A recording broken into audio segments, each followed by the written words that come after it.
Já estamos ao vivo.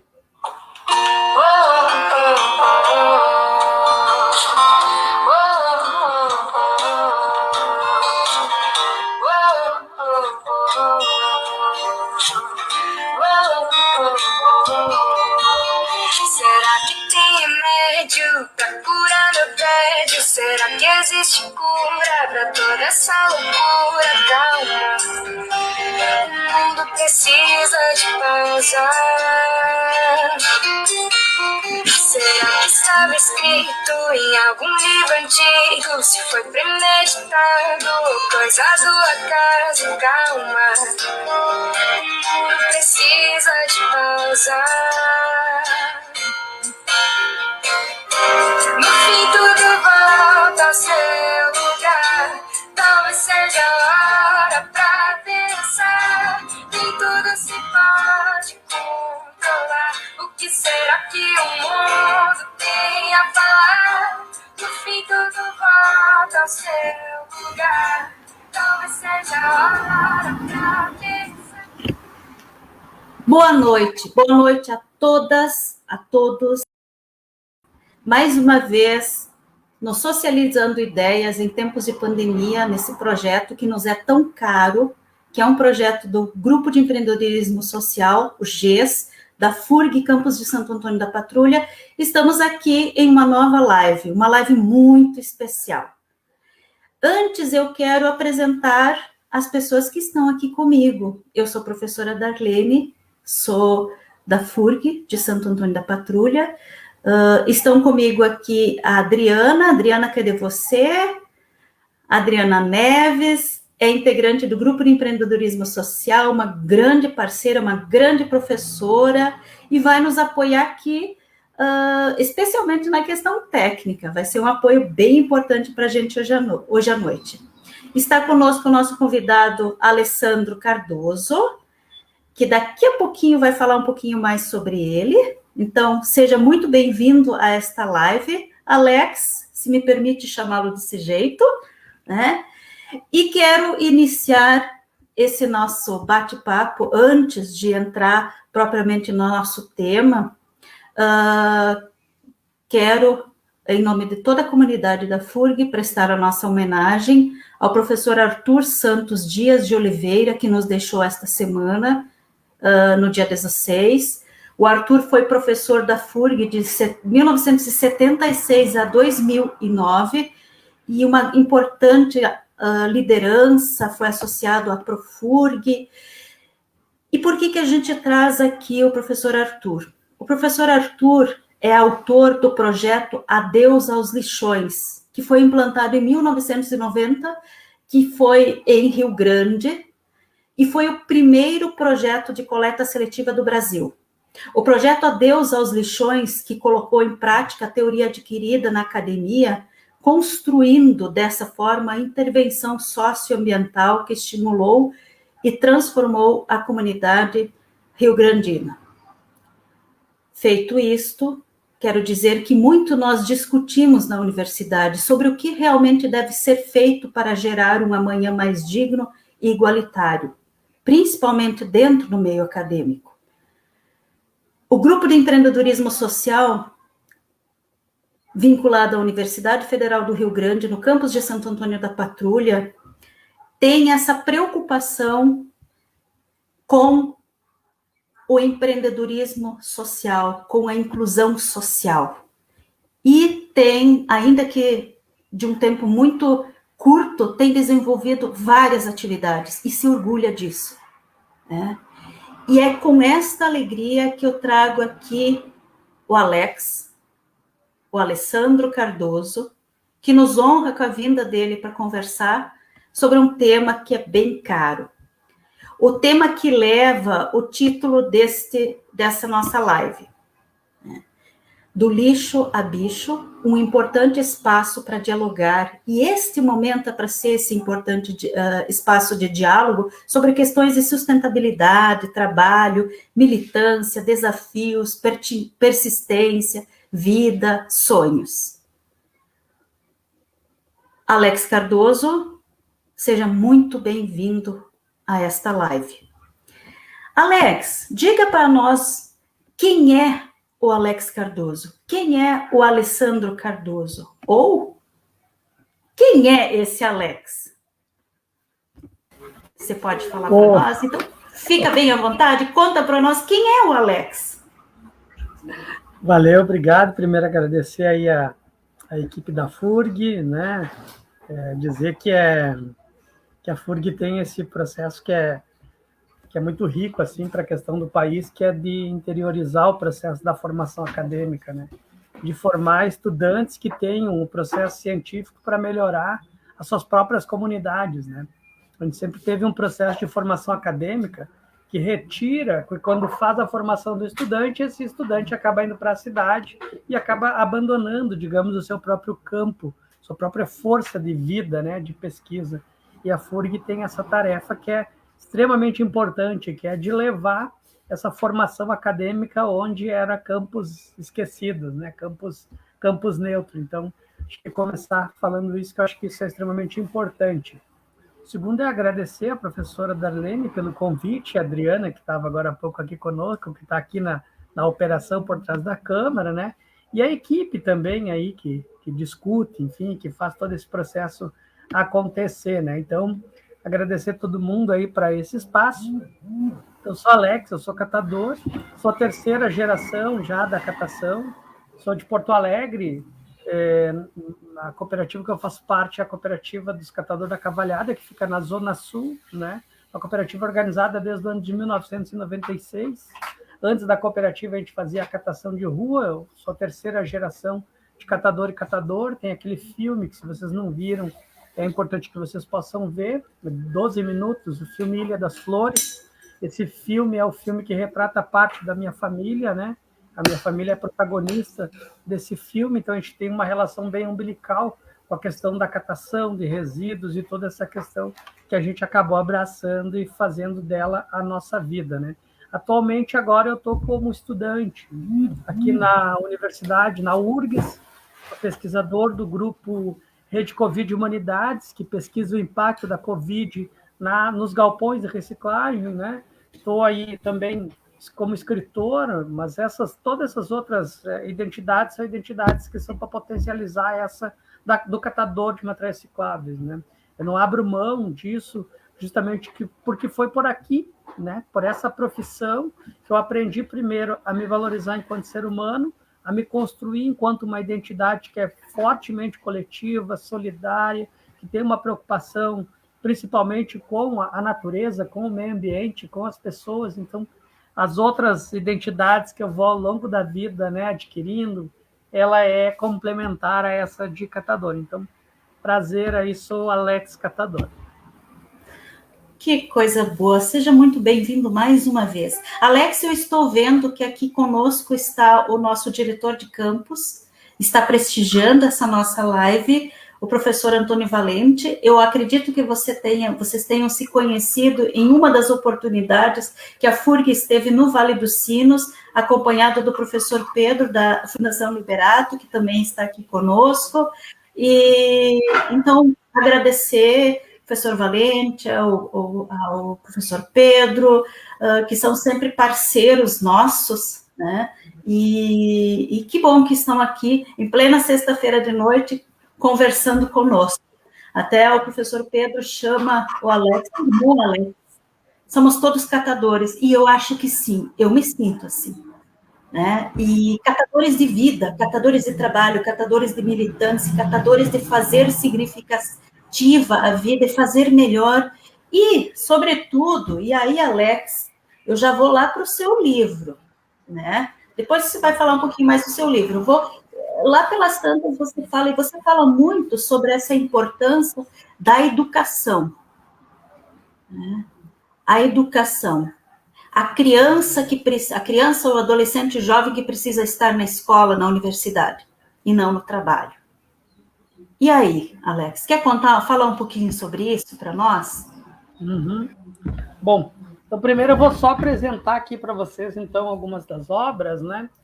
Essa aqui é de 2016, essa aqui é de 2017, Essa aqui agora, que é a primeira solo, que é essa que a gente vai estar discutindo, esse livro aqui, que é o Do Lixo a Bicho, né?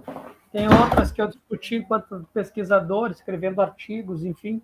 Nessa aqui, esse aqui que é muito importante, né? Que tem um vasto debate em torno do trabalho, pandemia, enfim, a precariedade do trabalho, né? Principalmente para dos mais vulneráveis. Então, essa discussão está dentro desse livro, né? Apresentar para vocês a capa, né? A capa, esse aqui é o lixão lá do Aurá. Agora ele já foi encerrado, eu acompanhei o processo de encerramento, foi em 2014. A Aurá é região, na cidade de Ananindeua, região metropolitana de Belém do Pará, um lixão que tinha 3.000 pessoas trabalhando em cima. Eu contribuí no processo aqui da organização dos catadores, o encerramento desse lixão, e agora ele se transformou ali perto, né, num aterro sanitário. E aqui embaixo, então, é a foto da URGS aqui, né, que foi tirada em março desse ano. Essa foto é minha, de 2014, é desse ano, meu filho que tirou. Ele retrata do lixo a bicho, que é essa condição do catador de materiais recicláveis, que ficou 20 anos sem estudar, né? Eu tinha estudado só até a 5ª série do ensino fundamental, retornei com 34 anos a estudar, fiz 5ª, 6ª, 7ª, 8ª, concluí o ensino fundamental, passei para o médio e entrei para a universidade. E aí conta, então, essa trajetória do lixo a bicho como estudante acadêmico, né? O catador que volta a estudar. E aí ele está dentro de outros 2 subtítulos, um deles é a cultura dos estudos. E aí é nessa parte que a professora está discutindo, né, o que eu estou chamando de cultura dos estudos. Toda uma discussão sobre a questão do que significa, né, o processo não só da educação, né, porque a educação é um processo mais amplo, mas do próprio conhecimento, aquilo que a gente entende, né, que a gente escuta 500 milhões de coisas, aquilo que a gente aprende, consegue discutir, eu posso chamar isso de conhecimento. Não adianta eu ter aula, não compreender nada e dizer que agora eu tenho esse conhecimento, eu só tenho aquilo que eu realmente aprendi.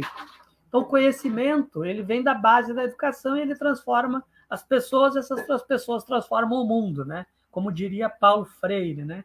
E aí a gente consegue compreender que o país tem um projeto justamente para criar essa crise na educação, onde a gente vai ver a educação primária, né? Lá principalmente as creches, essas escolas infantis, enfim, faltando vaga, não tendo professor, não tendo a própria formação, né, pedagógica para os professores conseguirem, enfim, conviver com todo aquele processo que tem, principalmente nas comunidades.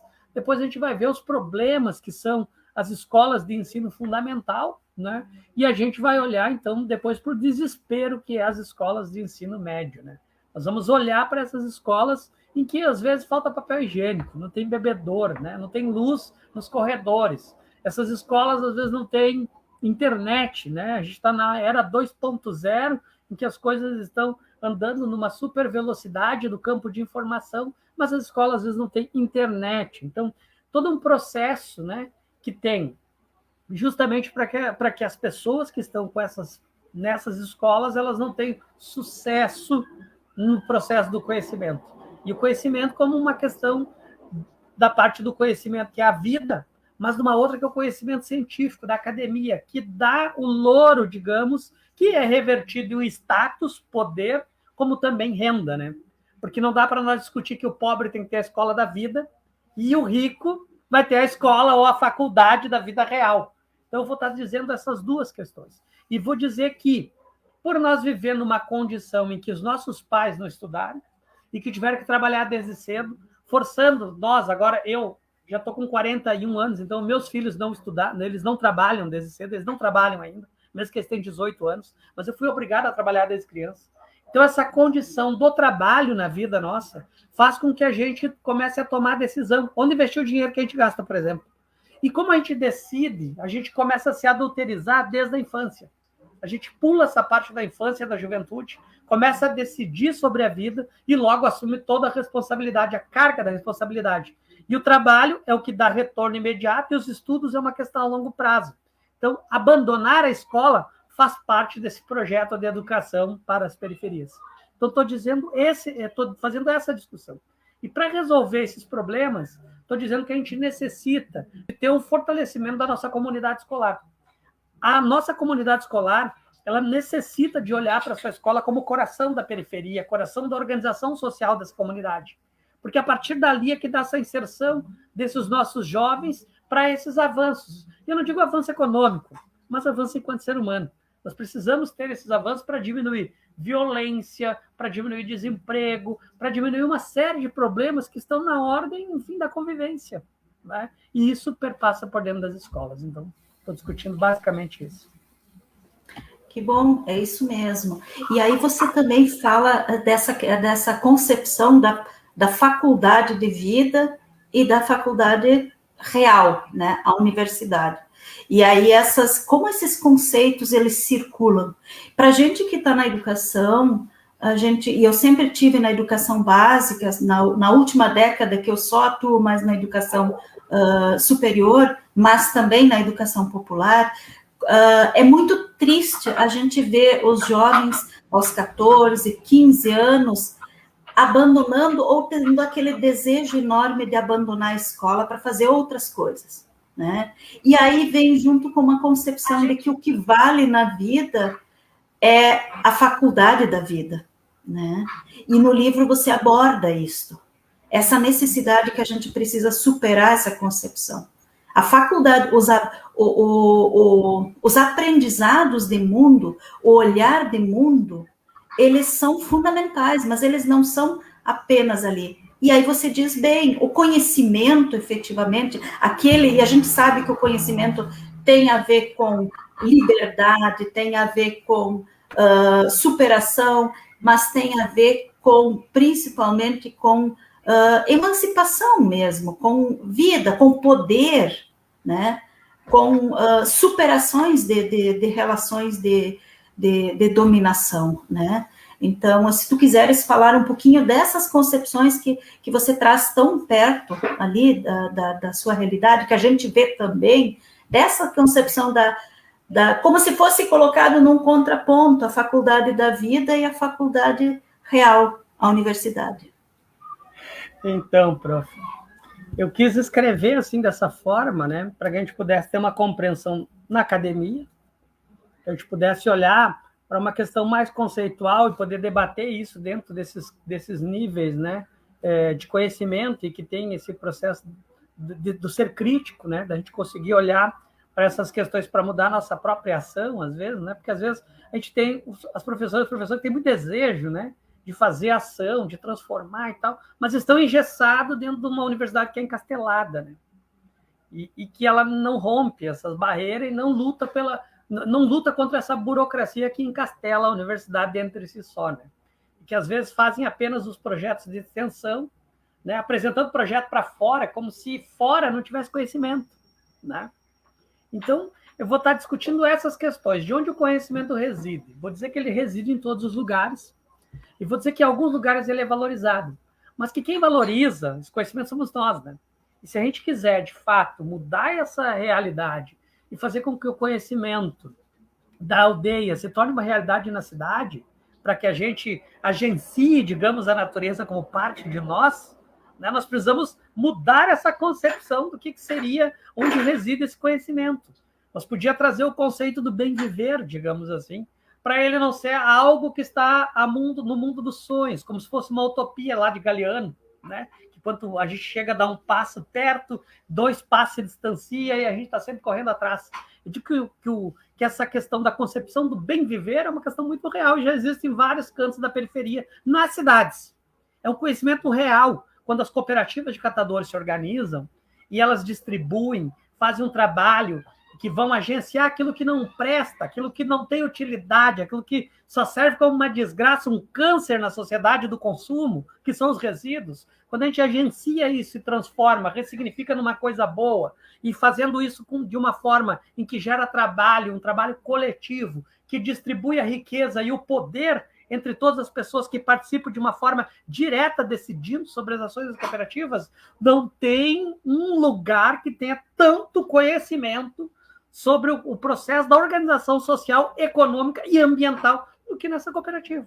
Mas a gente precisa ter esse olhar, nós precisamos olhar essas cooperativas, esses espaços que estão agenciando vários debates, como um espaço de conhecimento e de poder real, porque a gente transforma a nossa academia, né, essa encastelada, derrubando muros, derrubando burocracias, botando gente, e essas cores, essas várias cores para dentro, trazendo seus conhecimentos como conhecimentos reais.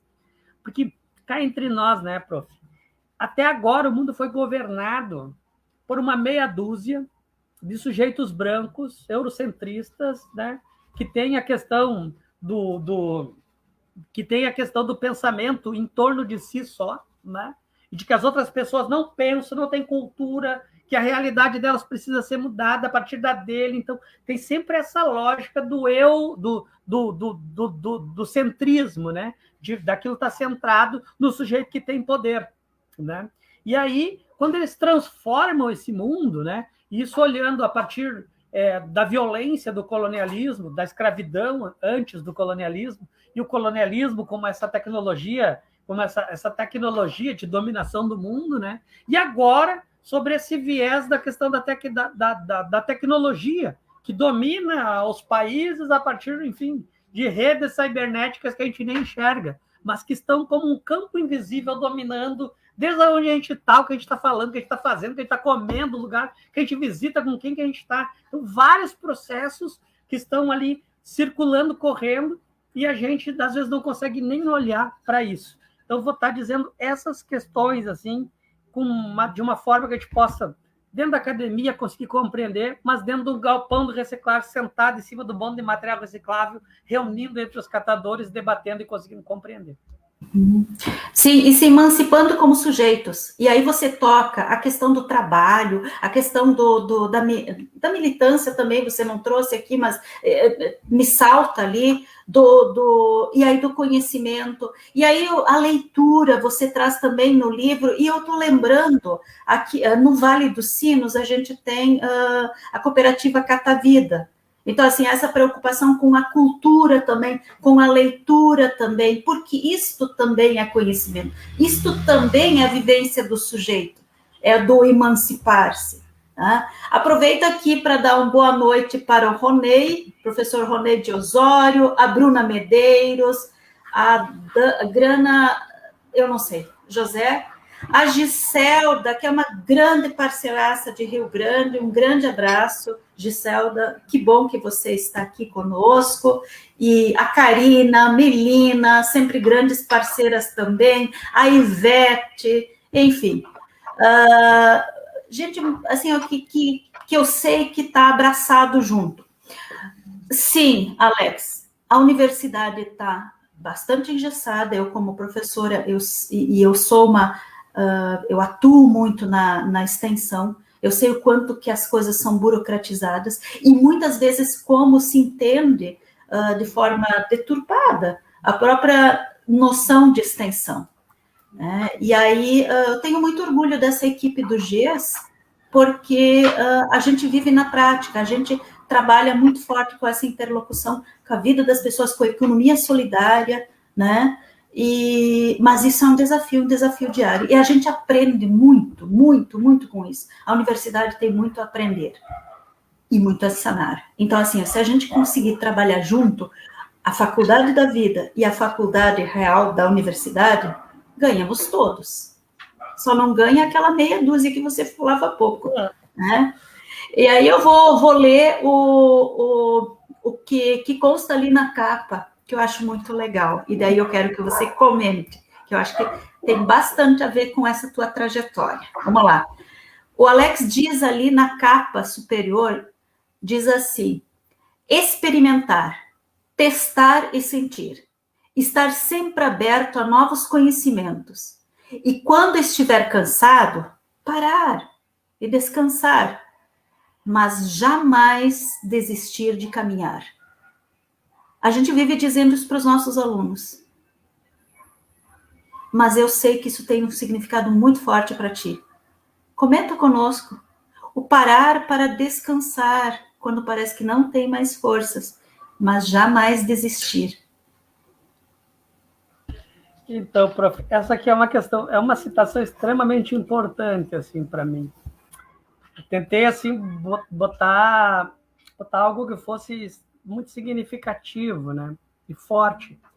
a gente vive num mundo, parece que a gente vive correndo atrás, né, das coisas, né? Parece que quanto mais a gente trabalha, mais trabalho tem, mais problemas tem, mais aumento, mais tensão. Tem aquela lógica de quanto maior tu fica, maior são os problemas. Então está sempre a gente discutindo em torno disso, né? E às vezes a gente pega e chega num tal ponto em que a gente diz, bom, mas eu não queria estar aqui, não sei nem por que eu vim parar aqui, né? E eu digo então que é importante que a gente consiga, no caminhar, olhar para onde a gente está olhando. Que a gente precisa ter objetivos na nossa vida. E esses objetivos, eles têm que estar muito bem calculados, trabalhados, inclusive com as pessoas que nos rodeiam, porque a gente não é sozinho, a gente é um ser extremamente coletivo, né? Um ser político que vai discutindo com as outras pessoas, negociando para poder ir avançando e tudo mais, mas que às vezes a gente acaba assumindo as tarefas todas e colocando como um fardo nas costas, em que a gente olha, daqui a pouco parece que o mundo pesa sobre nós. E aí eu olho para isso e digo, bom, a gente tem que parar, a gente tem que olhar, tem que chamar outras pessoas, a gente tem que pegar e descansar quando estiver estourando, mas não desistir, porque a desistência é como se fosse a morte, é como se nós estivéssemos desistindo daquilo que é o nosso objetivo, que é o nosso futuro, que é a nossa própria vida. A caminhada, eu vou dizer que é a vida, a gente reclama, estou cansado, mas gente, se não tivesse isso, estaria onde? Qual seria o nível de depressão que tu estaria? Então a gente precisa estar dialogando com esses processos, do que seria um caminhar, um peso, com um nível de abandono, com um nível enfim, de cansaço, né? Com um nível de, inclusive, a depressão, né? A gente precisa estar olhando para essas questões todas. Eu vejo, prof, e aqui acho que um recado até importante para os nossos colegas, né? Que às vezes eu vejo os colegas reclamando pela carga de estudos que tem, né? A gente tem que ler 40 páginas, que a gente tem que fazer determinados trabalhos, que a gente tem que ter pesquisa de campo, que a gente tem que aprender a organizar o processo metodológico de pesquisa, que a gente precisa estruturar os nossos projetos. Para que isso? O professor não vai nem ler. Tem uma série de questões que vai circulando em torno dos colegas, né? E eu fico dizendo, às vezes tem alguns que não conseguem compreender o que é realmente dificuldade na vida. Que me perguntam, Alé, como é que tu consegue dar conta, né? E eu digo, primeiro, que eu não sou um super ser humano, tá? Sou um ser humano que sente dor, cansaço e tudo mais. Mas eu consigo saber que a dificuldade real é quando tu vai arrastar um carrinho pela cidade com a barriga vazia. Que é quando tu vai se desesperar na hora do almoço e que mal tem para você, quem dera, não tem comida para os teus filhos, nem para você. Que você chega no final do mês e tu deve 2 meses adiante, que tu está naquele regime quase da servidão por dívida. Que tu olha para o teu redor e tu luta e aquela realidade não muda. Então eu vou olhar para isso e vou dizer que isso é dificuldade. Sentar numa universidade federal, não pagar R$1, ter professores que têm um alto nível, né? Um alto nível de formação, que tem um processo pedagógico de grande qualidade, que pesquisou e elaborou aquela disciplina com tanto carinho, que pensou nos vários autores para poder elaborar aqueles textos, que tem um processo de dar a aula de uma forma que a gente se sinta pulsante e vivo, que olha agora para esse processo que a gente está online, que não está se tocando, se olhando, e que mantém a câmera aberta, que fica dialogando com a câmera fechada de todo mundo, que tem que ficar olhando esses... É quase como se a gente estivesse no campo, né? Em que se a gente fala, a gente ofende. Eu digo, meu Deus, como é que a gente pode cair super reduzindo nesse ponto? Sendo que nós vamos ser os cientistas que temos que mudar esse mundo. Que nós olhamos esse mundo com um monte de problemas. E que a gente tem que aprender o máximo que der, dialogar o máximo que der, entregar os trabalhos, estar presente, ligar a câmera, discutir, questionar, ler, buscar outros autores, perguntar ao professor, mas por que tu não trouxe esse outro autor que está discutindo também isso? É trazer essas questões, isso engrandece a aula, isso fortalece os colegas, isso faz com que aquela turma tenha um nível de conhecimento que pode ser maior do que qualquer outra turma inteira no Brasil. Vai depender de nós, do próprio colega, de como que a gente vai discutir entre nós, como que a gente vai botar o professor na roda para nós usar aquele conhecimento dele a nosso favor, para a gente poder aprender e dialogar. Então, eu coloco isso aqui para a gente não se reduzir, para a gente se ampliar e para a gente se ajudar. E quando tiver realmente quebrado, descansa e depois volta para a corrida de novo. Muito bem, Estava lembrando da minha época de estudante. Comecei a trabalhar aos 14 anos não tive acesso à universidade pública, mas durante a minha graduação lutei muito, ajudei muito a lutar pela universidade pública, estadual na época, né? E tinha um desejo enorme de que os meus filhos pudessem usufruir, os filhos dos meus amigos pudessem ir para a universidade pública, né? Eu não estou menosprezando nenhuma universidade, seja privada, seja pública, temos boas universidades no Rio Grande do Sul, no Brasil. Agora sim, ó, você diz bem, às vezes a gente fica triste na universidade pública, porque ela é pública, ela é de qualidade, a gente tem orgulho de dizer isso. Ela é de qualidade, ela é gratuita, ela tem professores muito qualificados. Veja, no nosso campus em Santo Antônio da Patrulha, nós temos agora 64 professores lotados ali, e todos eles com a titulação mínima de doutorado. Todos eles dispostos a, né, temos sim engessamentos, temos problemas, como todas as áreas, né? Mas, como estudantes, a gente precisa fazer uso disso, a gente precisa aproveitar, beber destes conhecimentos, né? E se construir bastante. Valeu, gostei muito. Isso me remete. A Adriana colocou a frase ali. Ninguém educa ninguém, ninguém educa a si mesmo. Os homens se educam entre si, mediatizados pelo mundo. Uma frase do Paulo Freire, né? Alex, nos conta um pouquinho. Eu estou lembrando aqui de uma fala da Lúcia Fernandes, que faz a fala de abertura do seu livro. Eu não a conheço, né? Mas fiquei muito tocada pelas palavras dela, assim como do professor Marcelo Cunha Silva, né?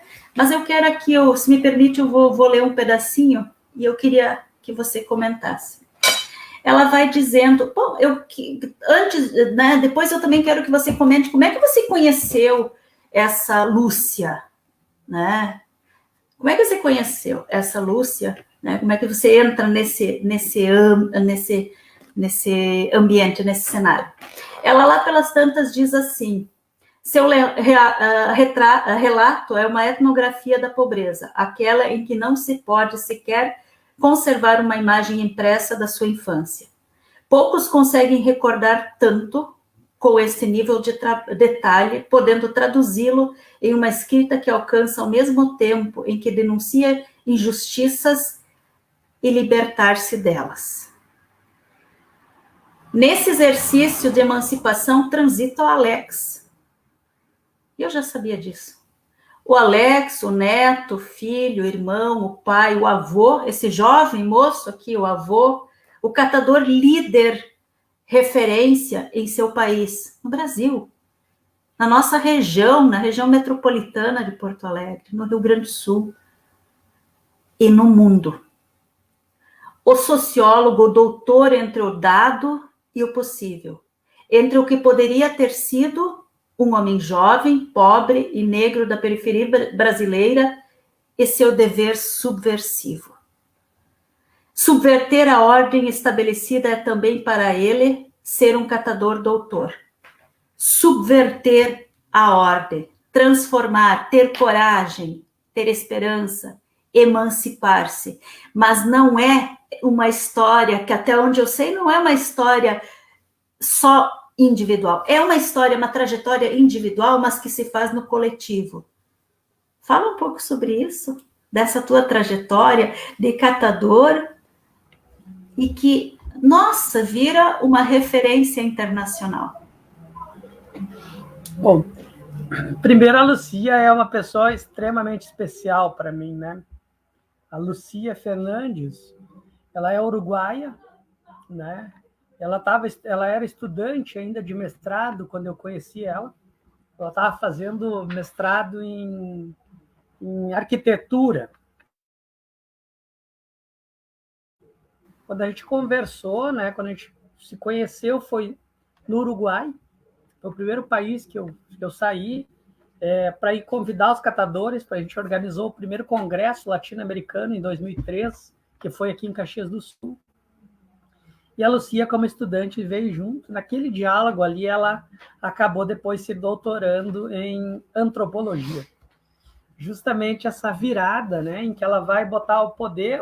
Vamos pensar que lá a arquitetura, a potência está nas coisas, né?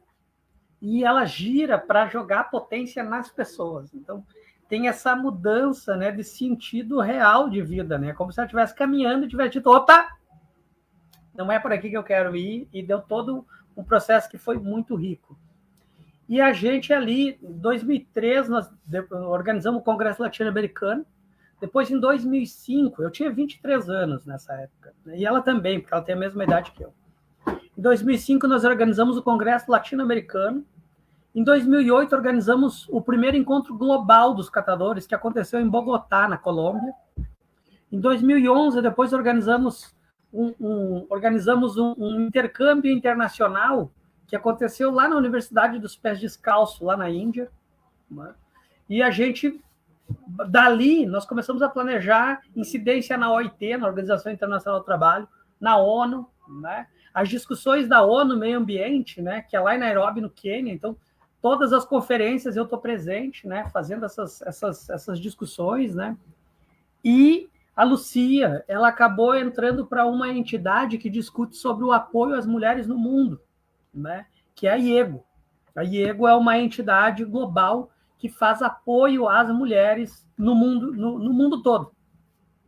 E a gente criou, dentro da IEGO, uma parceria em que a IEGO fortalece o que a gente chama da Aliança Global dos Catadores, que é a unidade dos catadores no mundo para discutir a pauta dos resíduos. Já que os resíduos eles circulam o mundo inteiro, a mesma garrafa de Coca-Cola aqui é a mesma que está na Austrália, é a mesma que está embaixo do oceano, e a mesma que está nos Estados Unidos, é a mesma que está na França. Lá em cima da Torre Eiffel, a gente enxerga as garrafas de Coca-Cola.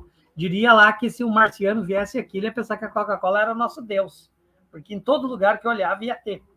Então, como essa questão da geração de resíduos ela é de uma forma global, a própria política, então, de cuidado, né, de gerenciamento também deveria de ser. E a gente não abre mão que seja popular, né, que seja um processo participativo e que o poder seja distribuído entre as pessoas e não concentrado nas multinacionais, nessas grandes que só pensam em acúmulo e não em distribuição. Então, ela vai dizer, justamente porque aquela parte de que eu vou falar, e no livro eu vou retratar isso, sobre a questão de não ter nenhuma imagem, de não ter nada que marque a minha infância, era justamente porque a gente morava numa comunidade, né, na Caicai, e essa comunidade, todos os meses de setembro e agosto, que são os meses chuvosos, né, dava cheia no rio e as nossas casas eram levadas. A gente morava em casebres, né? E eu vou estar colocando isso bem. Eu vou estar descrevendo isso como se eu estivesse olhando, porque na prática, mesmo que eu era muito jovem, eu conseguia olhar e eu vivo muito com essa realidade, porque aquele lugar não era qualquer lugar, aquele era o meu lugar, né? Ali, as pessoas elas vão olhar um lugar qualquer, para mim não é um lugar qualquer. Hoje eu estava, inclusive, lá, levando um dos meus filhos, depois que eu saí de uma atividade na Câmara dos Vereadores aqui de Porto Alegre, e eu materializo isso, né? Eu materializo onde eram as casas, onde eram os vizinhos, como é que era aquela nossa convivência. E então eu perdia tudo isso uma vez por ano, quando dava as cheias e a maior parte das nossas coisas se perdiam, né? Então vou estar trazendo essas questões e vou estar atrelada a isso, a contar de uma forma em que as pessoas possam se entender, se olhar no texto. Uma etnografia em detalhes, para que a pessoa consiga, inclusive, quase sentir cheiro. É quase isso, como se estivesse lendo, se transportando para dentro do texto, que ela pudesse olhar e sentir isso. Porque eu acho que isso é que me fortaleceu a ideia, não de me tornar um ser super, um ser forte, né? Mas justamente um ser sensível. Porque a nossa força não está no tanto de arma que nós temos. A nossa força está na nossa capacidade de pensar no outro. E quando a gente pensa no outro, na outra, a gente consegue ser importante. Nossa importância está marcada nisso, no que as pessoas pensam de nós. Se a gente é importante para os outros, a gente é importante para todo mundo. Agora, se a gente não é importante, e aí a importância não é dizer que a gente tem que ser importante, mas de dizer que a gente tem que ser alguém, e a gente já é alguém, e esse alguém tem que ser marcante positivamente para as outras pessoas. Então, vou estar trazendo esse contexto aí, nessa parte. Gente, vale muito a pena ler esse livro, tá? Vale muito a pena. E, Alex, a gente já tinha conversado, e os meus, enfim, parceiros, companheiros de GES, nós queremos muito, assim que possível, fazer o lançamento do teu livro em Santo Antônio da Patrulha.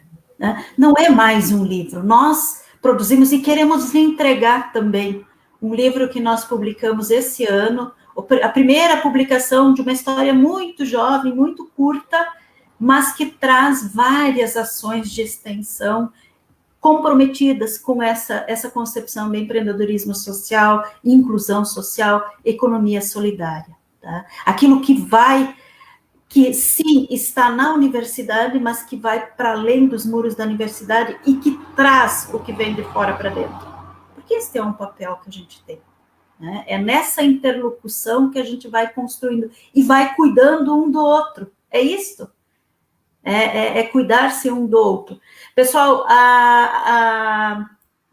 quem quiser postar alguma pergunta, algum comentário, aproveite esse momento, que não é toda hora que a gente consegue fazer um bate-papo assim com o Alex, então pode postar ali. Aproveito para mandar um abraço bem carinhoso para minha colega Gabriela Barbosa, lá de Santa Vitória do Palmar. Ela não é de Santa Vitória, mas ela atua em Santa Vitória do Palmar, né? E Alex, nós não vamos nos estender muito aqui, porque afinal é sexta-feira e eu sei que o teu dia já foi muito cheio. Vamos lá, mais algumas coisas. Alex, você fala a uma certa altura, e fique bem à vontade se você quiser falar. Eu queria que você pontuasse duas coisas. Uma é a experiência do perder tudo, que você comentou já, a experiência a vivência da fome, né? Da falta de perspectiva em alguns momentos, e essa história, ela é linda, porque ela é uma história de superação, uma história de persistência. Mas também eu queria que você falasse algumas palavras só a respeito de como começou essa tua militância, né? Esse teu trajeto até conhecer, por exemplo, a Lucia que você falava. Esse trajeto, como é que foi esse início? Fala para nós, por favor. Bom, primeiro, eu acho que é importante, né? É da gente não ter um processo de olhar para esse livro como uma questão romântica, né? Porque não tem isso, né? E a própria questão da palavra superação, porque às vezes a gente tem entendimentos que enfim, as pessoas querem dar um sentido do qual favorece aquilo que elas pensam, e que às vezes esse pensamento é um pensamento retrógrado, é um pensamento que fortalece problemas, né, dos quais as pessoas às vezes não enxergam, mas pensam, enfim, que aquilo que elas estão vendo, né, é como se dissesse assim, ó, tá vendo? O catador conseguiu, por que tu não consegue? Olha ali, ele foi, então todo mundo pode, né?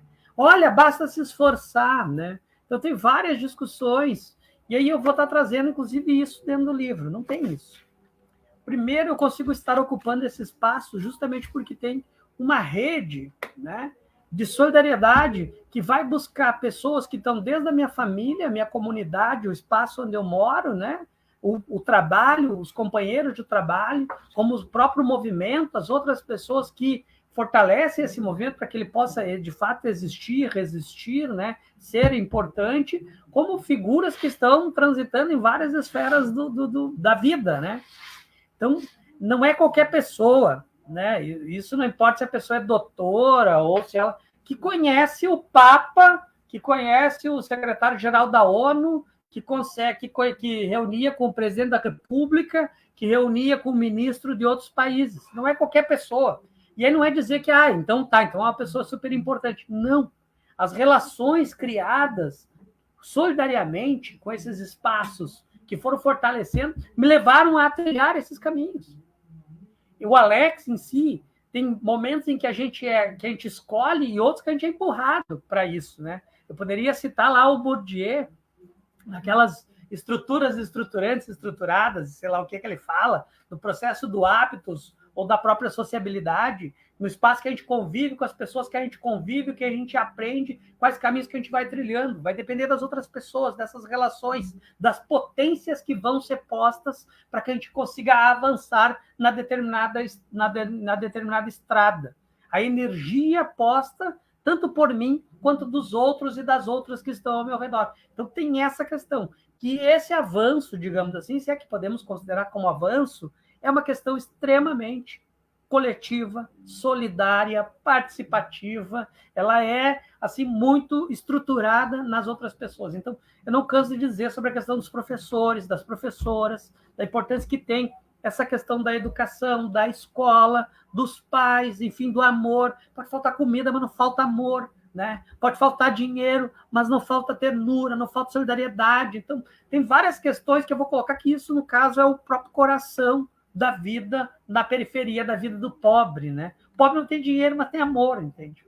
A gente fica feliz justamente por causa disso. A gente não é a estrutura, a gente não é a riqueza, a gente não é a beleza, porque a beleza que eles têm, nós não temos. A nossa beleza está em ajudar as nossas crianças a crescer. A nossa beleza está em ver que o filho dos outros é nosso também. E que qualquer coisa a gente já se ajuda, já juntamos e vamos fazer uma comida junto, e já qualquer balde já vira uma batucada e vira um samba, e a gente já está feliz se ajudando. Então, tem um contexto extremamente coletivo que está sendo trabalhado nesse processo. E aí, então, essa questão do crescimento, né? Dessa rede de contatos. Então, o movimento, lá atrás, em 2001, quando a gente formou o movimento, eu era um sujeito extremamente enérgico, vamos pensar assim. Eu tinha muita energia, as pessoas falavam e eu respondia, queria o tempo todo estar discutindo, sempre.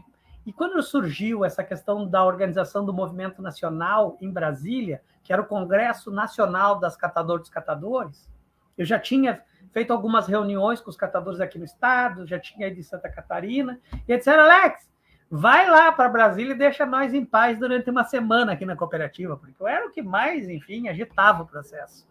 E aí eu tinha, naquele tempo, comprado um celular. O celular era do Movistar Amigo.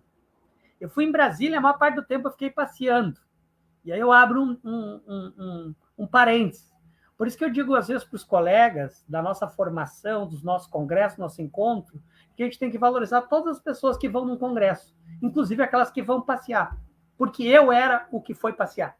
Eu fui em Brasília com 21 anos, pensando que eu nunca ia sair aqui do estado do Rio Grande do Sul. E daqui a pouco eu estava lá em Brasília e eu estava lá fazendo foto, aquela de 36 pose. Sabe aquela foto, aquela que a gente tinha que puxar e bater foto? Que a gente sai só com um pedaço do pescoço cortado? Pois totalmente desfocado, sim. Eu tenho 400 fotos, porque eu quase não acompanhei. Na volta do Congresso de Brasília, a galera reunindo no ônibus para deliberar quem seriam os coordenadores do movimento, e aí, adivinha, o Alex tinha um celular. E para ser coordenador e para encontrarem o movimento, precisava de um telefone de contato. Qual foi o telefone que ficou? O meu. As pessoas começaram a querer saber quem era esse movimento, chamar para reunião, aquela coisa toda. Isso me exigiu a aprender também. E aí tem um detalhe, que é quando eu vou dizer que todo mundo sabe, que todo mundo tem conhecimento, né? Uma vez eu fui num congresso da ANRIGS, aqui em Porto Alegre, tem um espaço que cabe 800 pessoas na plenária. E aí eu não sabia o que falar. Eu tinha recém voltado de Brasília, acho que era janeiro, fevereiro, era desses espaços de férias da ANRIGS e tal. E aí eu fui para fazer a palestra. Estava eu e o diretor do DMLU. E aí o diretor do DMLU, enfim, um alto figurão, que discute com todo mundo, aquela pessoa que sabe falar por mais de 500 anos, né? E o Alex não sabia falar, não conseguia falar meu nome, de tão nervoso que eu estava. Eu pedi informação para um camarada meu e ele me deu um camalhaço de papel para mim ler. E aí eu cheguei lá, pessoal, o diretor falou muito bem, brilhante, as pessoas, legal, tal. E aí, quando chegou na minha vez, eu estava com aquele microfone, que era como se fosse essa cuia, fica na frente, assim, né, com peso embaixo. E aí, eu não conseguia ler direito. E aí, olha só, Alex, eu não consigo ler. Tal. Eu digo, gente, é o seguinte, eu não vou conseguir ler, mas eu vou falar. Eu sou catador, sou lá do galpão, a gente é assim, a gente é não sei o quê. Eu notei que quando o diretor falava, as pessoas se comunicavam na plateia. Quando eu comecei a falar, eu falava de coisas tão básicas, tão simples, da lógica de como a gente ficava feliz quando encontrava um bombom no lixo. Tem todo um processo assim que toca as pessoas do olhar para alguém que tem fome. E que essa fome é uma fome real. E que a gente sente dor quando está com fome. E que se um ser humano sente dor, o outro, que consegue ter sensibilidade, também sente. E quando a gente consegue ter realidade naquilo, a gente ajuda.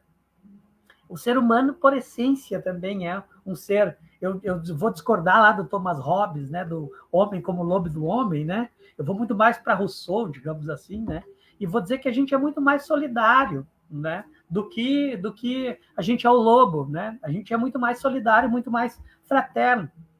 E aí as pessoas, elas não falavam. Elas ficaram todas, foi um silêncio total naquela plateia, todo mundo me olhando. Quando eu parei de falar, tinha umas pessoas chorando. Né? Era um negócio que eu estava pensando até, será que eu falei? Será que eu judiei as pessoas? Eu não queria magoar ninguém. E aí tinha as perguntas para fazerem. E aí, tipo, 10 pessoas levantou a mão, todo mundo queria perguntar para mim. E eu olhei assim para o diretor e disse, esse debate fui eu que ganhei. Significa que eu sou inteligente e tenho capacidade também. Então foi uma coisa muito majestosa assim, que aconteceu nessa minha vida, que me levou a querer esses espaços. Eu me senti muito bem, me valorizou enquanto ser humano, enquanto pessoa que pensa, que consegue ajudar as outras pessoas, que tem resposta para perguntas de outras pessoas. Então, até então, eu era quase um nada, um guri que só queria usar tênis da Nike e um cordão no pescoço com um anel nos dedos. Essa era a figura, né? E que se transformou numa outra coisa, em que as minhas roupas, por exemplo, tipo, eu não compro roupa, eu ganho. É isso, eu estou com a camiseta que eu ganhei, que é da nossa organização, eu tenho uma calça que eu ganhei, e tudo, porque eu não compro, não vou fazer isso, justamente porque para mim as coisas não estão na materialidade, está nas relações. Então, essas coisas todas mudaram a partir daí. Isso é muito verdadeiro, isso é vida, isso é significado. Que legal, que legal. E quando você fala sobre a energia, o Alex e a energia, aquele germe que está ali pipocando, querendo sair e precisa dar vazão. E que bom que você tinha um celular naquela ocasião, então as questões também se colocaram.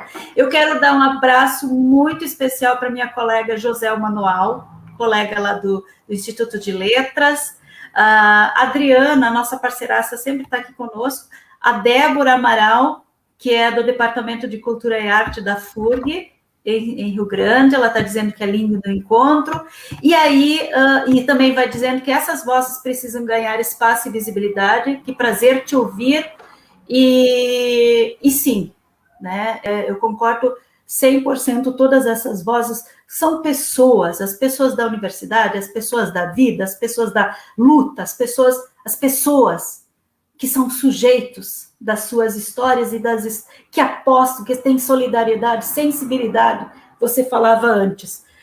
Eu vou ler o que a Giselda nos colocou aqui, e ela te faz uma pergunta. Alex, ela diz, Alex, que políticas públicas, que acordos a sociedade precisa fazer pelo ambiente e em prol do trabalho dos catadores?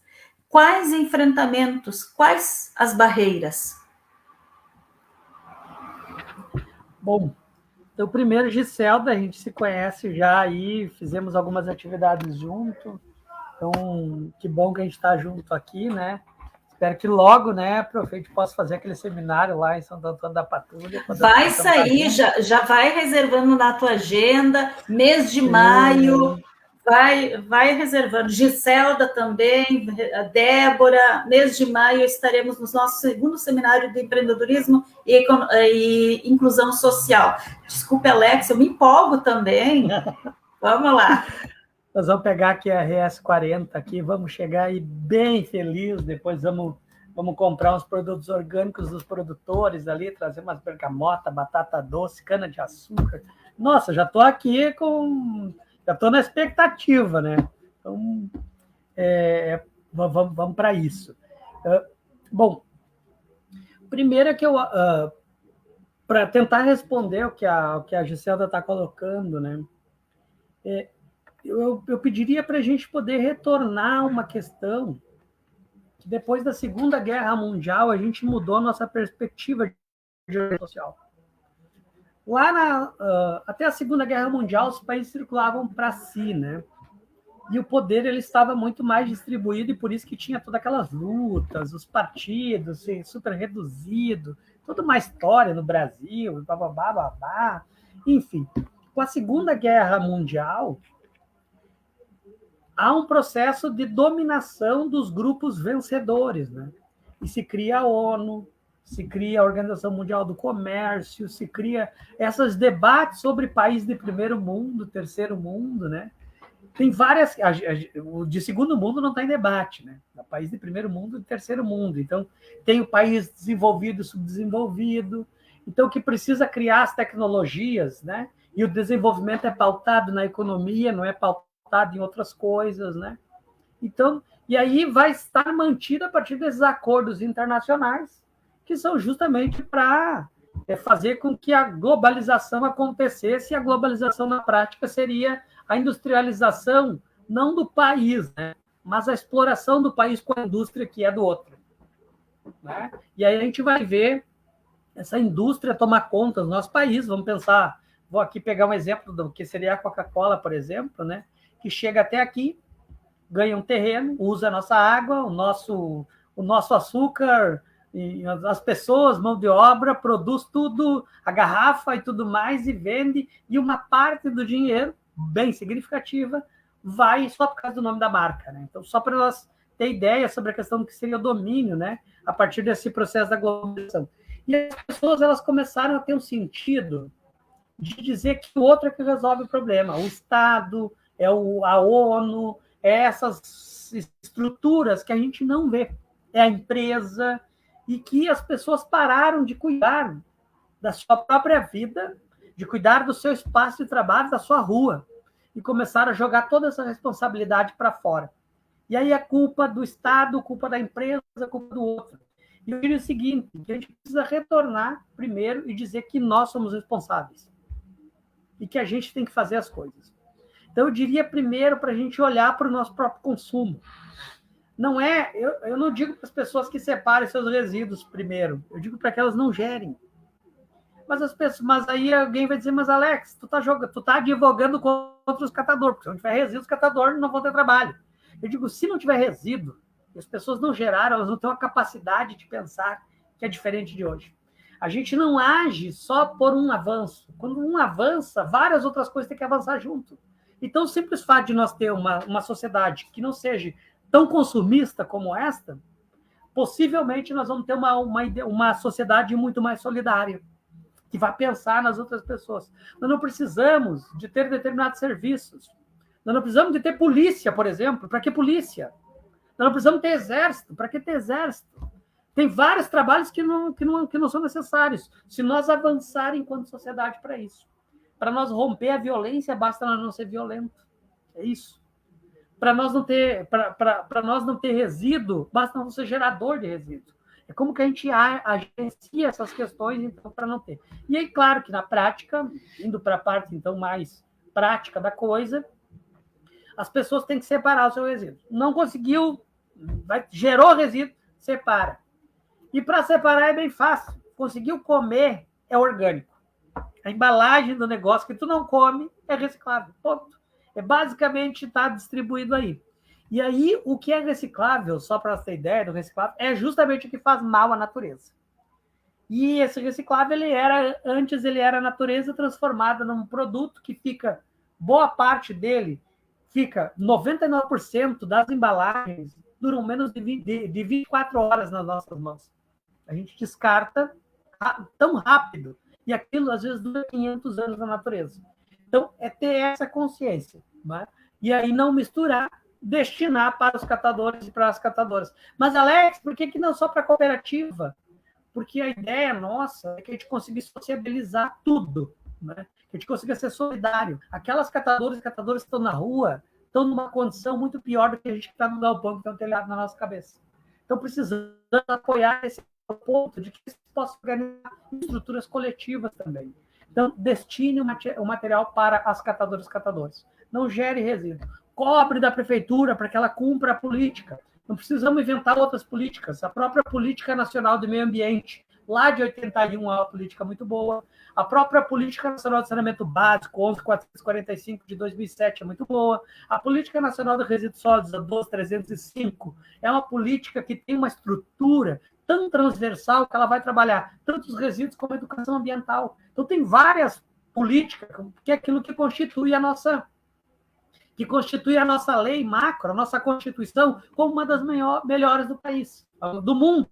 Então, nós precisamos garantir que ela funcione, e para garantir, nós precisamos assumir o nosso compromisso enquanto cidadão, e cidadão é quem defende direito, é quem luta para que seja, enfim, efetivado as questões legais. A Giselda também acrescentou a pergunta, mas eu acho que você já deu conta, não sei se quiser comentar. Se a indústria diminui a produção de supérfluos para consumo, os catadores ficam em apuros? Não, tem essa questão justamente da conscientização da geração de resíduos, da sustentabilidade. Eu acho que tem uma questão que é anterior, né? A questão dos resíduos, ela está muito marcada pela questão econômica. Os resíduos, atualmente, os resíduos, eles são uma marca de quem está lucrando muito. Se tu lucra e tem muito dinheiro, tu tem bastante resíduos. Então, nós precisamos, ao mesmo tempo que acaba com o resíduo, nós também temos que acabar com a concentração de riqueza. Nós precisamos fazer com que essas indústrias paguem pelo impacto ambiental que elas causam. Elas precisam parar de produzir resíduo e pagar por o que elas já produziram. Elas precisam pagar. Não dá para essas indústrias virem utilizar o nosso planeta e distribuir a poluição e ficar com lucro. Não dá, entende? Não dá, é uma conta que não fecha. Não fecha explorar a mão de obra, trabalhador, pagar o salário miséria, e quando a gente reclama, vai e abre em Taiwan, vai lá e abre na China. Também não dá. Tem que ter esse acordo global. A nossa globalização tem que ser no sentido mais da acessibilidade humana, de como que a gente se ajuda, e não como a gente defende esses grandes. Para mim, esses grandes têm que comer banana. É isso, a gente precisa ter essa franqueza, essa clareza. Para nós conseguir salvar o planeta, nós vamos acabar com o sistema capitalista. Para acabar com o sistema capitalista, temos que acabar com a concentração de riqueza, temos que acabar com a concentração de poder, nós temos que estruturar o povo, nós temos que trazer Fanon, nós temos que discutir a questão da realidade nossa, viva, e fazer com que ela se torne uma realidade para todo mundo. Essas comunidades periféricas que têm seus conhecimentos, que têm suas cooperativas, sua forma solidária de produzir, de comercializar. Nós temos que comprar do menor, do pequeno, temos que evitar esses caras, temos que atacar eles o tempo todo, nós temos que atacar. Atacar isso não é por uma questão que a gente é raivoso, pelo contrário, a gente ataca para defender vida. Porque o jeito que está se transformando, nós estamos atualmente com... Nós tinha primeiro, há 10 anos atrás, a presença de microplástico nos oceanos. Pois agora, 2 anos atrás, a ONU, numa outra pesquisa, que ela gera um relatório do impacto do plástico no mundo, fala sobre a questão de nanoplástico, que é a quantidade é 1 dividido por 5 milhões. E esses nanoplásticos já estão lá no peixe, e as pessoas já consumiram, e já está no nosso sangue. Nós já estamos com polímeros de petróleo, porque o plástico é derivado do petróleo no nosso corpo, e que já estão destruindo aí os corais e não sei mais o que e tal, e que daqui a pouco não vai ter oxigênio com qualidade para a gente conseguir sobreviver, respirar e sobreviver. E para isso, gente, nós temos que atacar, não é só não consumir. Nós vamos ser guerreiro e guerreiro suficiente para poder olhar e transformar nossa realidade e transformar a realidade dos outros também. Bom, é isso. Sim, e atacar e ser responsáveis, né? Essa questão de ficar quieto diante, seja para essas questões de sustentabilidade, enfim, de vida, de educação, né? A gente está assistindo meio pasmo o que anda acontecendo, e aí, por exemplo, o ataque às universidades públicas. Então, o que eu devo ficar? Ficar pasma? Ficar esperando? Não, é isso, é de minha responsabilidade enquanto sujeito, enquanto cidadão, fazer algo, né? Esse teu atacar ali. É isso, é participar de manifestações, é ir, é dizer, é fazer algo. Somos todos responsáveis, né? Bom, gente, nós estamos já mais de 1 hora e o papo está muito legal, muito gostoso. Aqui, a Joselma diz que tinha lido uma entrevista na Zero Hora com o Alex e já tinha ficado impressionado com a lucidez com que olha a sociedade, que trata as questões, né, Alex? E isso é teu, né? Isso é teu, e é uma alegria escutá-lo, ela diz, assim como a Giselda, assim como a Gabriela, o Ronei, né? Então, assim, Alex, precisamos, infelizmente, eu preciso fazer essa tarefa que é bem ingrata, dizer assim, Alex, temos que nos encaminhar para o final. Eu gostaria, e aí várias pessoas já perguntaram, gostaria que você falasse como o pessoal pode adquirir o livro, né?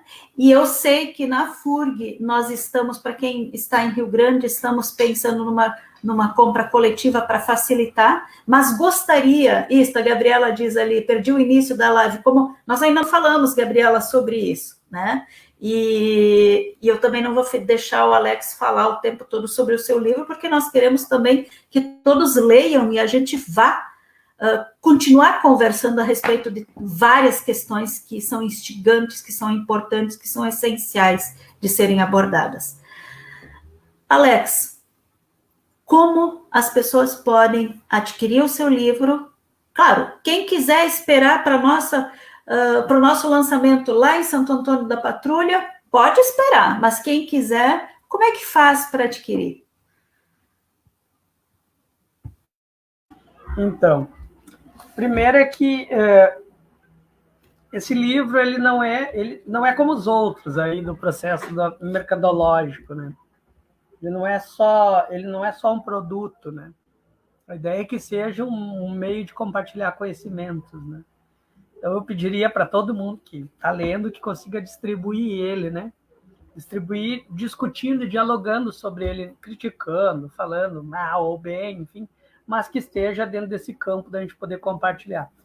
Infelizmente, os livros, eles são uma forma de poder, porque só quem tem dinheiro consegue ter acesso a livro. A gente às vezes reclama, olha, porque as crianças não estão lendo, a periferia não tem livro, as bibliotecas são abandonadas, e tem uma série de discussões que...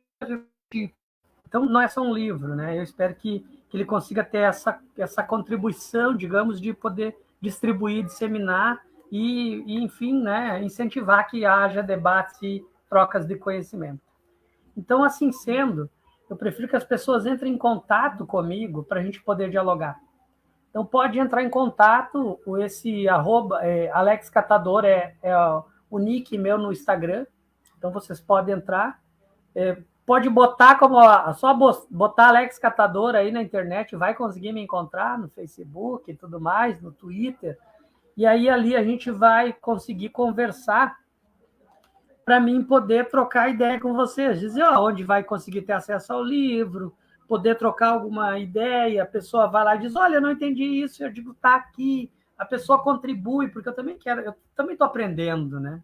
Eu vou ter lá, enfim, quando eu escrevi esse livro, eu queria ter escrevido mais 10 capítulos, porque tem várias coisas que precisam ser ditas, ele não tem fim, a ideia de conhecimento que não tem fim, né? Que é uma parte, eu precisava entregar, então entreguei ele, mas tem mais coisas para a gente poder discutir.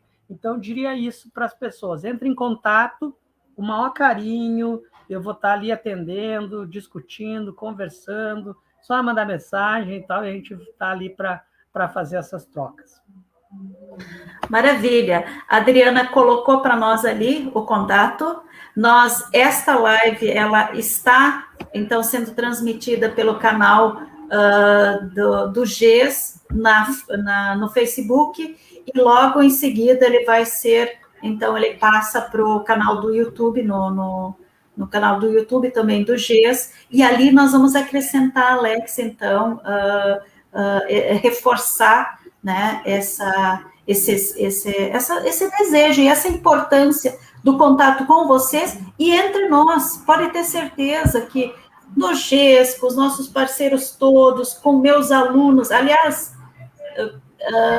insistir para os meus alunos assistirem também, vou levar para discutir, porque sim, esse não, você tem toda a razão, esse não é um livro, só um livro, né? Não é um produto, ele é vida, ele é questões para a gente discutir, questões para a gente se ver, e também se assumir como responsável por todo esse processo que a gente vive, os cenários. Tá? Alex, últimas palavras antes de encerrarmos, último recadinho. Bom, então, eu estou agora indo para a parte do TCC, né? Eu estou discutindo agora a parte de terminar a graduação do meu curso aqui de Ciências Sociais aqui na URGS, né? Então, eu estou indo para um campo de poder refletir a questão do que são os resíduos para nós e trazer esse contexto, né, da ressignificação dele, de como que a gente, do olhar que cada ser dá, o gerador, a prefeitura, o empresário, o catador, e qual é a significação que tem para cada um. Vou estar discutindo sobre uma lógica também de deslocamento daquilo que é feio ou bonito, daquilo que é alegre ou triste, e vou dizer que as estruturas e as catadoras, os catadores, eles têm a gente tem essa parte de poder trazer algo que era ruim, transformando numa coisa muito boa. Então, estou trabalhando nesse contexto, no TCC, né? Vou trazer essa trajetória, um pouco da trajetória da organização das catadoras e catadores, então tem uma parte de sequência que vai estar ali. Então, o livro 2, digamos, vai ser baseado nesse TCC. E queria, então, aqui agradecer a turma aqui, né, a equipe técnica, a Adriana aqui, a professora Darlene, a equipe aqui do GES, dizer que eu me coloco aí à disposição para a gente poder estar fazendo outras atividades futuras, qualquer coisa é só ligar, se precisar, enfim, ter aula com os estudantes aí, de estar fazendo alguma coisa diferente, de estar dando uma sacudida, né, tirado do normal, né, trazer um pouco de anormalidade para esses nossos processos, então fica bem à vontade para convidar, porque eu estou aqui tendo agenda, a gente está junto, né? Eu curto muito essas questões, a gente poder estar compartilhando, e, enfim, agradeço cada uma e cada um que fez parte aqui dessa atividade, a todos os outros que vão ler, e, enfim, espero aí que logo passe esse nosso problema que a gente está tendo, tanto de isolamento social, como está convivendo aí com a família, com o grupo corrupto que tomou o país a partir das fake news,